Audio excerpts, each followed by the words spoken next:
Tanks and planes get all the glory, but America's war machine ran on wheels most people never think about.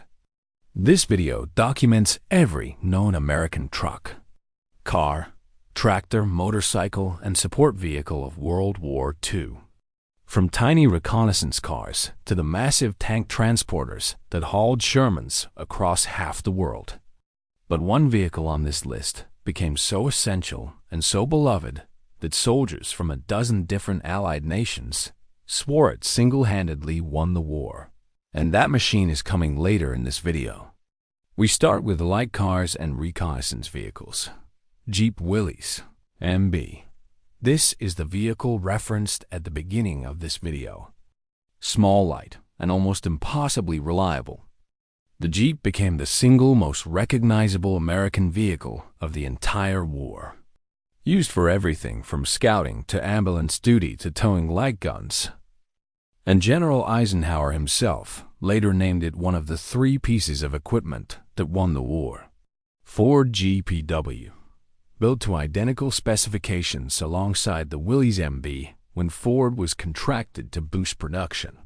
It's functionally the same vehicle wearing a different manufacturer's badge.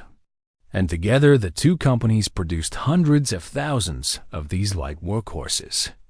M8 Greyhound Armored Car, a 6-wheeled reconnaissance vehicle with a small turret and 37mm gun. It gave scouting units genuine firepower while retaining the speed needed to outrun trouble on open roads. M20 Utility Car, a turretless variant of the Greyhound used primarily for command and communications duties. It kept officers connected to the front lines during fast-moving armored advances, moving on to light and medium cargo trucks. GMC CCKW. Nicknamed the Deuce and a Half for its 2.5-ton rating. This became the definitive American cargo truck of the war. Built in the hundreds of thousands and forming the literal backbone of Allied supply lines from Normandy to the Pacific Islands. Dodge WC Series. A versatile family of light trucks handling everything from command reconnaissance to ambulance and weapons carrier duties. The WC Series filled nearly every light transport role the Army could imagine. Studebaker US-6, built in massive numbers specifically for Lend-Lease shipment to the Soviet Union. This truck became so crucial to Red Army mobility that Soviet soldiers often praised American trucks over their own domestic designs. International M56, a lesser-known cargo truck that filled gaps in the motor pool wherever GMC and Dodge production couldn't keep pace with demand. Chevrolet G506, another mass-produced medium truck. It saw extensive service both with American forces and through Lend-Lease shipments to Allied nations desperate for reliable transport, now the heavy trucks and specialized haulers. Diamond T980 Tank Transporter. A massive prime mover built specifically to haul Sherman tanks on long, low-bed trailers, saving their tracks and engines for actual combat rather than punishing road march. M19 Tank Transporter.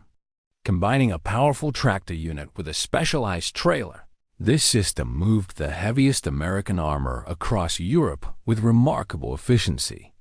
Autocar U7144T.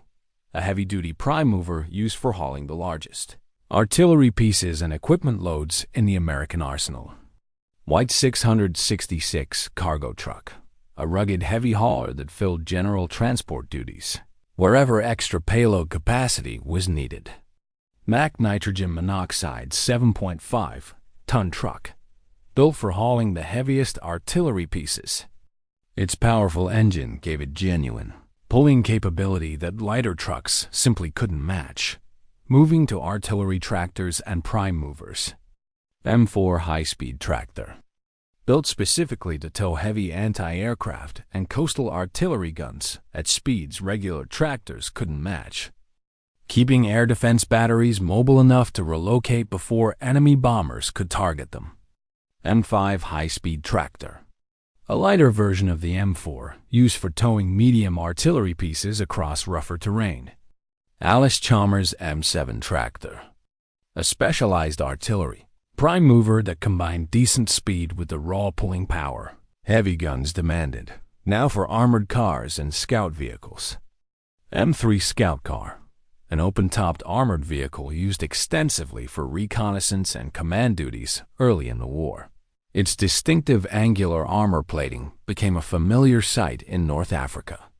M6 Staghound Armored Car, a heavier armored car with genuine anti-tank capability. It gave reconnaissance units the confidence to engage light enemy armor rather than simply running from it. M3, a one Scout Car, an improved version of the original Scout Car, refined based on lessons learned during early campaigns. Moving to half-tracks, the vehicles that defined American mechanized infantry. M3 Halftrack, combining wheeled steering with tracked rear propulsion. This became the standard vehicle for mechanized infantry, hauling troops directly into combat with far better off-road capability than conventional trucks. M2 Halftrack, a shorter variant used primarily for command and reconnaissance roles within armored divisions. M16 Multiple Gun Motor Carriage, a half-track fitted with quad 50 caliber machine guns for anti-aircraft defense. It also proved devastatingly effective against enemy infantry when the skies were clear. M21 Mortar Carrier, a half-track modified to carry an 81mm mortar, giving mechanized units integral indirect fire support without waiting for towed artillery to catch up. Now for tank destroyers and self-propelled guns built on wheeled and tracked chassis alike. M10 Wolverine, mounting a 76mm gun on a modified Sherman hull with an open-top turret. The Wolverine formed the backbone of American tank destroyer battalions through much of the war. M18 Hellcat, the fastest American armored vehicle of the entire war. Its doctrine emphasized speed and ambush tactics over armor, striking hard and repositioning before the enemy could return fire. M36 Jackson, mounting a powerful 90mm gun. The Jackson gave American forces a genuinely capable answer to German heavy armor in the war's final year. Moving to motorcycles. Harley-Davidson WLS, the standard American military motorcycle, rugged and simple. It served dispatch riders and military police across every theater of the war. Indian 741, a slightly less common alternative to the Harley, filling the same dispatch and reconnaissance roles wherever available. Now for amphibious and specialized vehicles that proved American engineering could adapt to any terrain the war demanded. DUKW Amphibious Truck, capable of driving straight from the ocean onto the beach without pause. The DUKW revolutionized amphibious logistics, ferrying supplies from ships offshore directly to frontline troops during island-hopping campaigns and the Normandy landings alike. LV to Buffalo, a tracked amphibious landing vehicle designed to carry troops directly from ship to shore across coral reefs that would strand conventional landing craft, becoming essential to Pacific Island assaults. M29 Weasel, a small tracked cargo carrier designed for snow and swamp terrain where wheeled vehicles simply couldn't function, proving invaluable in both Arctic operations and dense Pacific jungle terrain. A handful of vehicles filled roles, specific enough that most people have never heard of them at all. M32 Tank Recovery Vehicle, built on a Sherman chassis but stripped of its turret in favor of a crane and winch. It hauled disabled tanks back from the battlefield for repair. M31 Tank Recovery Vehicle, Olenko, an earlier recovery vehicle based on the M3 Lee chassis, filling the same essential role before the improved M32 arrived. Caterpillar D7 Bulldozer, though a civilian design at heart, thousands operated under military command, clearing obstacles and preparing airfields immediately behind advancing forces.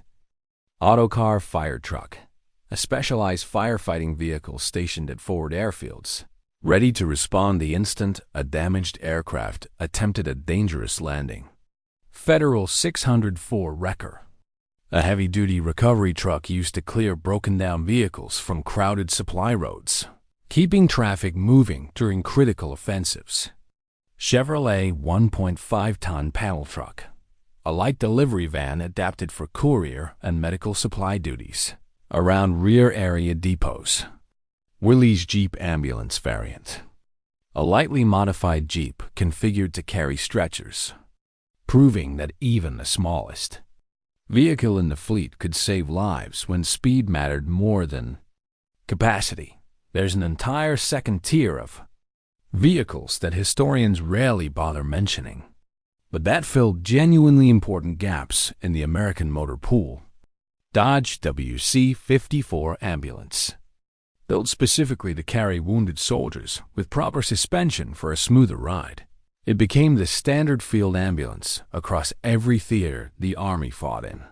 Ford Cargo Truck Series, a range of light and medium cargo trucks built alongside GMC and Dodge production to meet the staggering wartime demand for transport capacity.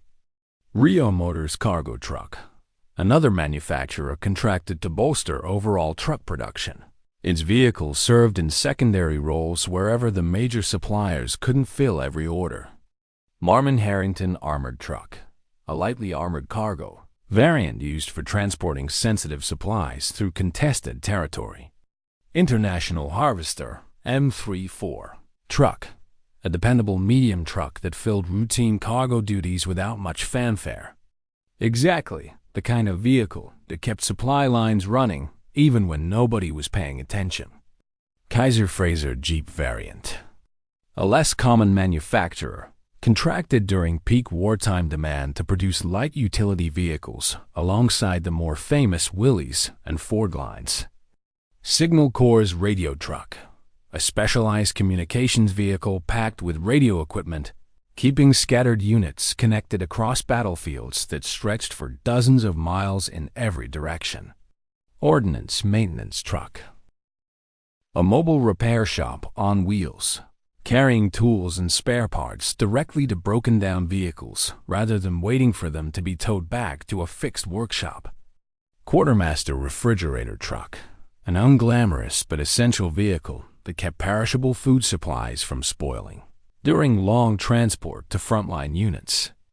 A detail rarely mentioned, but genuinely critical to keeping soldiers fed and healthy. A final group of vehicles rounds out the picture, the kind of machines that appear in supply manifests far more often than they appear in documentaries. Ward La France Wrecker, a heavy recovery truck fitted with a powerful crane, used specifically for lifting and towing the largest disabled vehicles in the motor pool.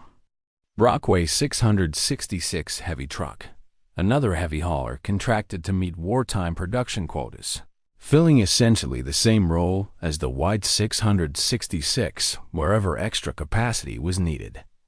Available Truck Company Prime Mover, a specialized artillery tractor built in smaller numbers to supplement the larger Diamond T and Mack production lines.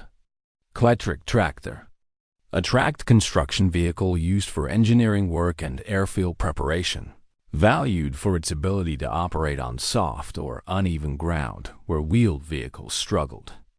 GMC DUKW variant testbed, an early experimental amphibious design that helped inform the final DUKW production model.